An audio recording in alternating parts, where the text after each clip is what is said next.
యేసుక్రీస్తు శ్రేష్టమైన నామం పేరిట మీ అందరికీ నా హృదయపూర్వక వందనాలు. అందరికీ బాగున్నారని సంతోషిస్తూ ఉన్నాను. మీ కొరకు ప్రార్థన చేస్తూ ఉన్నాను. అలాగే మీరు కూడా నా కొరకు ప్రార్థన చేస్తూ ఉన్నారు. అనేక మంది వాక్యాలు విని బలపరచబడుతున్నారని చాలామంది ఫోన్ చేసి కామెంట్ రూపంలో కూడా తెలియజేస్తూ ఉన్నారు. అయితే నేను ఒక విషయాన్ని మీతో పంచుకోబోతున్నాను. అది ఏమిటి అంటే, ఇప్పుడు మీకు ఇక్కడ ఒక మైక్ కనబడుతుంది కదా, చూడండి. ఈ మైక్ గురించి కొన్ని విషయాలు చెప్పాలి. ఇది మొత్తం పగిలిపోయింది, కింద పడి మొత్తం పగిలిపోయింది, ముక్కలు అయిపోయిందండి. అసలు ఇది పోయింది, ఇక్కడ బ్యాక్ అంతా పగిలిపోయింది. చాలా భయపడ్డాను, చాలా బాధపడ్డాను, ఏడ్చాను. ప్రభువా, ఉన్నది ఇదే మైక్, ఇది ఒక్క మైకే. ఎక్కడికైనా స్వార్థకు వెళ్ళాలంటే ఈ మైక్ని పెట్టుకుని బైక్ మీద పెట్టుకొని సువార్త చేస్తూ ఉంటాం. ఈ మైక్ పగిలిపోయింది, ఇప్పుడు పనిచేయదు. ఇది చాలా బాధ అవుతుంది. ఎట్లా చేయాలో అర్థం కాని పరిస్థితి.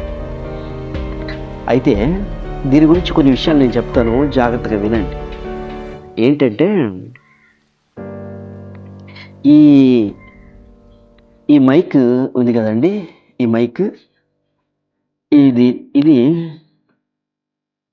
అసలు దీని సంఘటన నేను మీకు తెలియజేస్తాను. ఇప్పుడు ఇది కొనాలంటే దాదాపుగా మ్యాక్సిమం ఒక 10,000 మ్యాక్సిమం అవుతుంది లోపు. 10,000 లోపు. 10,000 అంటే మైక్ ఇవన్నీ కొనాలంటే 10,000 అవుతుంది మొత్తం టోటల్గా. ఇది పగిలిపోయింది, మొత్తం ప్యాకప్ చేసాం. నేను పాస్టర్ గారు మొత్తం వేసేసి, చూడండి, మొత్తం ప్యాక్ అయిపోయేసాం. ముందు వెనక టోటల్ ప్యాకప్ చేసి ఇట్లా డిజైన్ చేసాం. ఏదో ఉపయోగపడుతుంది కదా కొంచెమన్నా ప్రభు పరిచయంలో అనే ఉద్దేశంతో. దీని గురించి నేను కొన్ని విషయాలు చెప్తాను. అసలు ఇది ఎలా వచ్చిందో, నాకు ఎన్ని సంవత్సరాలు అయింది కొని, ఇది ఎవరిచ్చారు, ఎప్పుడు తీసుకున్నాను అనే విషయాలు నేను చెబుతాను. జాగ్రత్తగా వినండి. దీని కొరకు ప్రార్థన చేయండి. ఇలాంటిది కావాలి మన మందిరానికి. అయితే ఇది కొని ఇప్పటికీ 12 సంవత్సరాలు అయింది. ఇప్పటికి ఇది కొని ఎన్నో రిపేర్స్ వచ్చాయి. రిపేర్స్ వచ్చినప్పుడు మరలా వెళ్ళడం, చేయించడం ఇలా జరుగుతూ వచ్చేది. ఇదే 12 సంవత్సరాల నుంచి ఇదే వాడుతున్నాం మేము. స్వార్థకు వెళ్ళాలంటే, బయటికి ఎక్కడికైనా వెళ్ళాలన్నా అనేక రకంగా ఉపయోగపడింది, దేవుడిచ్చింది. అసలు దీని కొరకు ఎంతగా ప్రయాసపడ్డామో నేను మీకు చెబుతాను. నేను 2014 సంవత్సరమున దేవుని పరిచర్యకు నా ఉద్యోగాన్ని వదిలిపెట్టి కాలేజ్ లెక్చరర్గా జాబ్ చేస్తూ వచ్చేవాడిని. అది వదిలిపెట్టాను. అలాగే పాస్టర్ అమ్మ గారు కూడా కాలేజ్ లెక్చరర్గా జాబ్ చేస్తూ వచ్చారు. అది ఇద్దరం వదిలిపెట్టి మేము ప్రభువు నిమిత్తము సమస్తాన్ని వదిలిపెట్టి దేవుని పరిచర్య కొరకు వెళ్ళడం జరుగుతూ వచ్చింది. దేవుని పరిచర్య కొరకు నిర్ణయించుకుని మేము ఇప్పుడు ఒంగోలులో మేము ఉద్యోగం చేసేవాళ్ళం. ఆ తర్వాత దేవుడు మాతో మాట్లాడుతూ వచ్చారు. దేశంలో నమ్మకమైన వారిని ఎంచుకున్నాను, వారిని నా పరిచారకులుగా ఎంచుకున్నానని చెబుతూ ఆ మాట ద్వారా దేవుడు అనేక రుజువులు పెట్టుకున్నాం. సేవ నిమిత్తం ఎన్నో రుజువులు పెట్టుకున్నాం. ప్రభు, ఎలా చేయాలి సేవ, నేను నిజంగా వెళ్ళాలన్నా నేను చేయలేను ప్రభు, సేవ నా వల్ల కాదు. అంత మాత్రమే కాదు, సేవ అంటే ఏదో చేతగాని వారు, తెలియని వాళ్ళు చేసే సేవ. నేను చదువుకున్నాను కదా, నేను మంచిగా అబ్రాడ్ వెళ్ళి సెటిల్ అయ్యి ఉన్నతమైన ఆ డబ్బు నీకు ఇస్తానన్నాను. కానీ దేవుడు అన్నాడు, కాదు, నీవు నాకు కావాలని అంటూ వచ్చాడు. నువ్వు నాకు కావాలన్నప్పుడు నేనేం చేశానంటే 2 సంవత్సరాలు వెయిట్ చేశా. 2012లో దేవుడు మాట్లాడాడు. 2014 వరకు వెయిట్ చేశాను. ప్రభా, నాకు కుదరదు, నాకు చేత కాదు ఇలానే చెప్తూ వచ్చేవాడిని. చివరికి దేవుని యొక్క ప్రేరేపణకు లొంగి ఆయనను బాధపరచడం ఇష్టం లేక సేవకు వచ్చేసాను.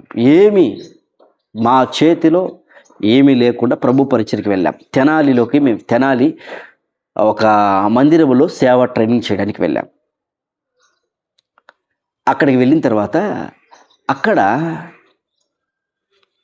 ఎలా ఉండేదంటే మా సేవ, వాక్యం చెప్పడం మాకు ఇవ్వరు. అప్పుడే బాత్రూమ్లు కడగడం, బుక్ రూమ్ దగ్గర కుక్కలాగా కాపలా కాయడం, దేవుని సేవకులు వస్తే వాళ్ళకు వంట వండడం, వాళ్ళ బట్టలు ఉతకడం, వారి కాళ్ళు వత్తడం, చాలా తగ్గింపుతో కూడిన పరిచర్య. తిట్టేవారు. అరే నేను ఇంత చదువుకున్నాను కదా, ఏంటి ఇళ్ళ మధ్య ఉండేది అనుకునే భావన కొన్నిసార్లు కలుగుతూ వచ్చింది నాకు. కానీ దేవుని నిమిత్తము వాటన్నిటిని వదిలిపెట్టేస్తూ వచ్చాం. యేసు ప్రభువే పరలోకమును విడిచి మన కొరకు తన్ను తాను తగ్గించుకొని, శిక్షించబడి, తిట్టించుకొని, బాధించబడుతూ వచ్చాడు కదా, నేనెంత మాత్రమని తగ్గించుకోవడం జరుగుతూ వచ్చింది. ఉన్న కొద్ది రోజులలో మాకు ఆ పాస్టర్ కానీ ఇంకా వాళ్ళు కానీ డబ్బులు ఇవ్వరు, రూపాయి కూడా ఇవ్వరు. మా సబ్బులు కానీ మా బట్టలు కానీ మొత్తం దేవుడి మీద ఆధారపడాలా. మేము మొత్తం దేవుడి మీదనే ఆధారపడాలి. ఏ ఒక్క రూపాయి కూడా ఎవరు ఇవ్వని పరిస్థితి కనబడుతుంది. జీతం మీకు ఇస్తానని చెప్పి వచ్చేవారు లేరు.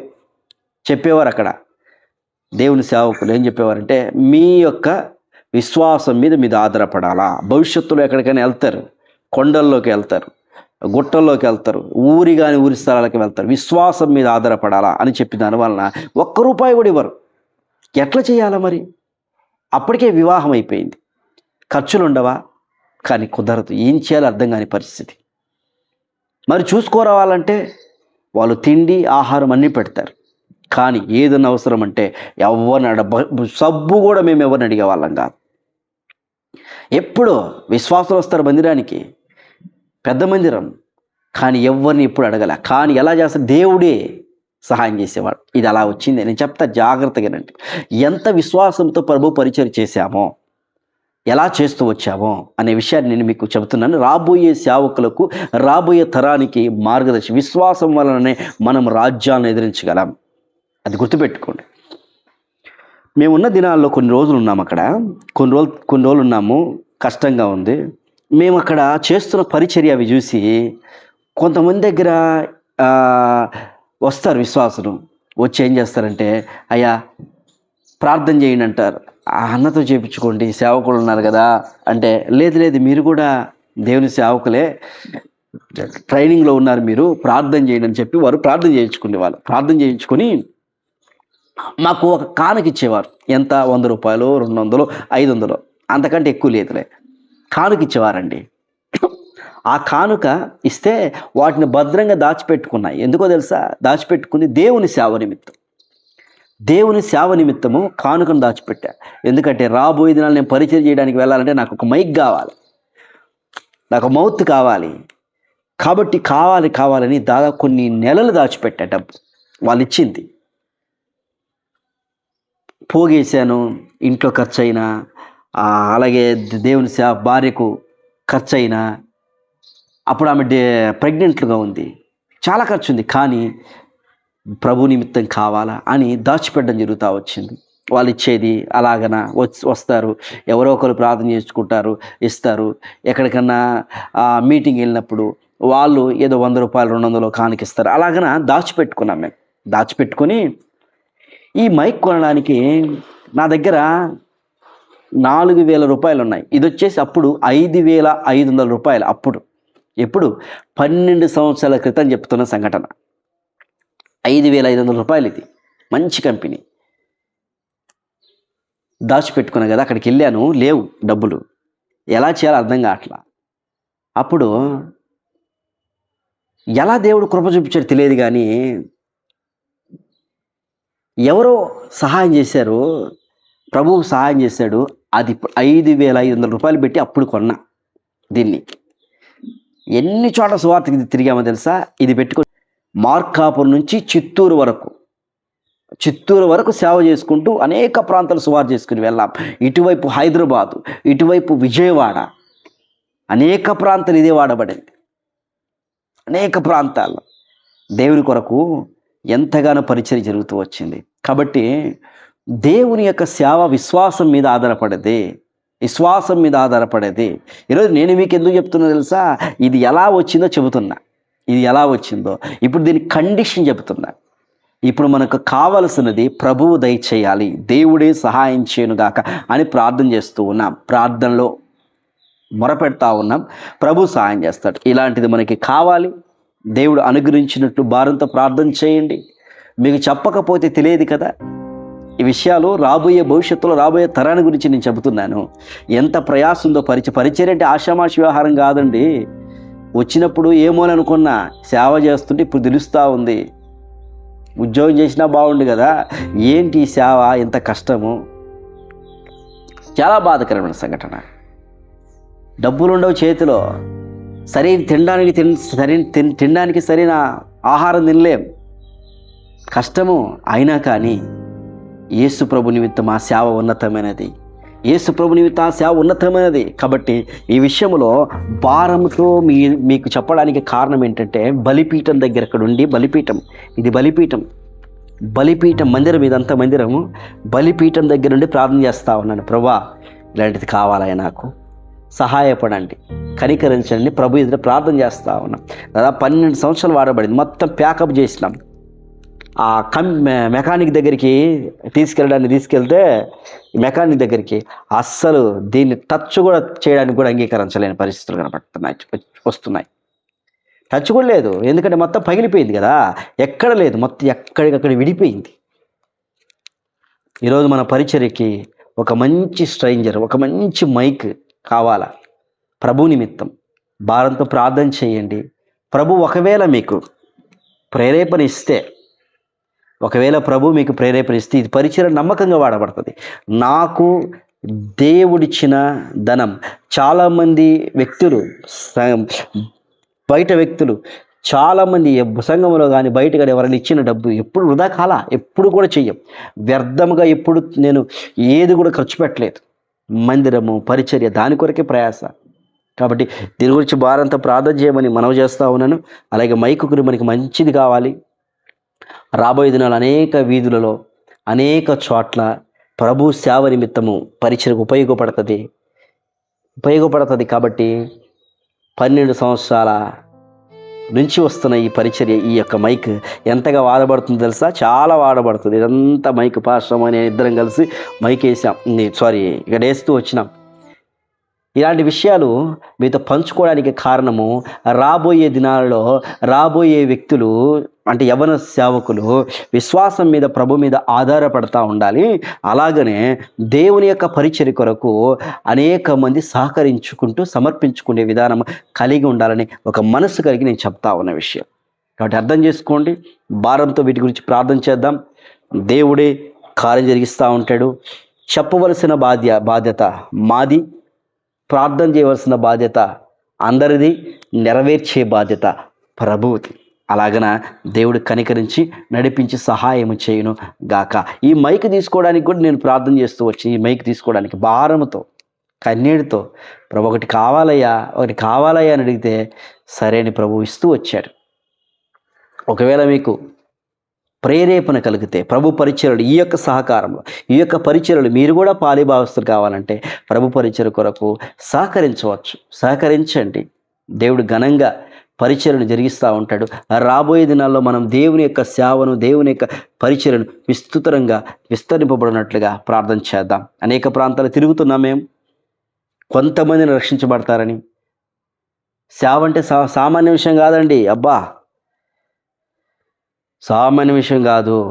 డబ్బుండి కాదు సేవ చేసేది, పదవులుండి కాదు, ఏదో ఉండి కాదు సేవ చేసేది. సేవలోకి దిగితే తెలుస్తుంది. అప్పుడు బయట నుండి మాట్లాడే వాళ్ళకి తెలియదు ఇవన్నీ. ఒక్కసారి పరిచర్యలోకి వస్తే ఎంత శ్రమనో, ఎంత కష్టమో, ఎంత అవమానమో, ఎన్ని నిందలో అప్పుడు మనకు అర్థమవుతుంది ఏంటి దేవుని సేవ అనేది. నేను వచ్చిన తర్వాత నాకు తెలిసింది. లేకపోతే ఇప్పుడు నేను ఎంత హోదాలో ఉండేవాడిని తెలుసా డబ్బు విషయంలో. కానీ దేవుడు నలగొట్టి నన్ను ఈ రకంగా చేశాడు. ఈరోజు ఈ రకంగా ఉన్నా కూడా, అంటే ఈ రకంగా ఉన్నట్టు ఏంటిది? దీనత్వంతో ఉన్నది కాదు. ఈ రకం అంటే ప్రభువు నలగొట్టి తన యొక్క దీనదాసుడిగా మార్చుకున్నాడు ఆయన, అంతే. ఈరోజు సేవ చేస్తున్న వ్యక్తుల విషయాల్లో కూడా ఎంతోమంది నలిగి పరిచయం చేస్తూ వచ్చారు. మీ దేవుని సేవకులకు మీరు లోబడండి. సంఘముల విశ్వాసులారా, పరిచర్య కొరకు మందిరములో మనం ప్రయాసపడే అనుభవాన్ని మనం కలిగి ఉందాం. కాబట్టి ఆలోచించండి. ప్రభు పరిచర్యలో ఈ యొక్క మైక్ జాగ్రత్తగా ఉపయోగించబడినట్లుగా దేవుడిచ్చినప్పుడు, కొత్త మైక్ వచ్చినప్పుడు మీకు నేను చూపిస్తా. కొత్త మైక్ని దేవుడిచ్చిన, త్వరలో దేవుడిస్తాడు అనుకుంటున్నా నేను. అద్భుతం జరిగిస్తాడు ఆయన, ఇవ్వకుండా ఉండేవాడు కాదు. ఒక గొప్ప కార్యాన్ని ప్రభు జరిగించినట్లుగా మనం ప్రార్థన చేద్దాం. మీరు భారంతో ప్రార్థన చేయండి. మీరు తప్ప నాకెవరు లేరు. యేసుక్రీస్తు వారు మిమ్మల్ని పరిచయం చేస్తూ వచ్చాడు నాకు. అనేక ప్రాంతాల్లో తిరుగుతూ అనేక మంది నా కొరకు ప్రార్థన చేసే వ్యక్తులు చాలామంది ఉన్నారు. నాకు తెలుసు. నేను యూట్యూబ్ స్టార్ట్ చేసిన తర్వాత ఎంతమంది నా కోసం ప్రార్థన చేస్తూ ప్రభు పరిచర్యలో ఎంతగా ప్రయాసపడుతూ వచ్చారు. నేను ఎరుగుదును వాళ్ళ సంగతి. కాబట్టి దేవుడు రాబోయే దినాల్లో ఒక గొప్ప కార్యం జరిగించినట్లు మనం ప్రార్థన చేద్దాం. పరిశుద్ధులైన దేవా, పరలోకపు తండ్రి, మీరు ఇచ్చిన గొప్ప రక్షణ స్తోత్రం. ఈ ఉపవాస ప్రార్థనలో నీ మీద ఆధారపడతా ఉన్నాను. 12 సంవత్సరాల యొక్క మైకును మీరు ఇస్తూ వచ్చారు. ఈ మైక్ ఇప్పుడు మొత్తం ప్యాకప్ చేసి మరలా నీ కృప ద్వారా వాడుకునే కృప ఇస్తూ వచ్చారు. దేవా, నీ చిత్తమైతే ఒక మంచి మైకును దయచేయండి, దయ చూపించండి, ఆదరించండి, దర్శించండి. మీరే సహాయం చేసి నెరవేరుస్తారని నమ్ముచున్నాం. మీరు తప్ప ఎవ్వరూ ఆదరించేవారు లేరు. కనికరించండి నాయన, కనికరించండి. మీరేం జరిగిస్తారో తెలియదు. బలపరచి ఎవరెవరు ఈ యొక్క వాక్యం వీడియోలు వింటున్నారు, వీడియోలు చూస్తున్నారు, వారిని కూడా బలపరచి వారి కుటుంబాలను దర్శించండి, దీవించండి, వారి పనులలో సహాయపడమని. నీ చిత్తమైతే ప్రేరేపించబడిన వారి పరిచర్యలు కూడా సహకరించినట్లుగా సహాయించమని నీ వైపు చూస్తూ యేసుక్రీస్తు నామమున స్తుతించి ప్రార్థించి వేడుకుంటున్నాను తండ్రి. ఆమెన్. God bless you. మా కొరకు, మా పరిచర్య కొరకు ప్రార్థన చేయండి. ఈ పరిచర్య అనేక ప్రాంతాల్లో మేము చేస్తూ ఉన్నాం. దేవుడే తన యొక్క కరుణ, ఆయన చిత్తము లేకుండా ఒక అడుగు కూడా వేయలేం. ఆయన మాట నోటి నుంచి రాకుండా ఒక మాట కూడా మాట్లాడలేం. ఆయన ఆలోచన లేకుండా ఏ ఆలోచన చేయలేం. అలాగన మనం అందరినీ ప్రభువు ఉంచినట్లుగా భారముతో ప్రార్థన చేసే ప్రార్థన గుంపుగా ఉందాం. పరిచర్యకు సహకరించే వ్యక్తులకు కూడా మీరందరూ ఉండవలసిందిగా నేను మనవి చేస్తూ ఉన్నాను. అందరికీ ప్రైజ్ ది లార్డ్.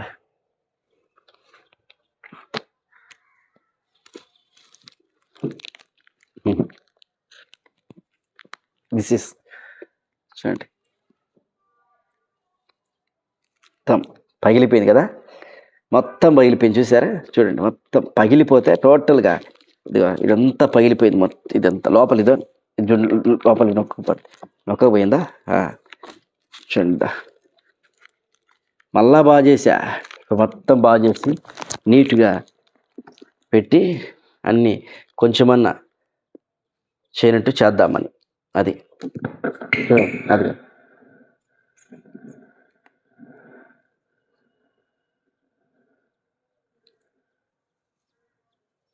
రావట్లేదా?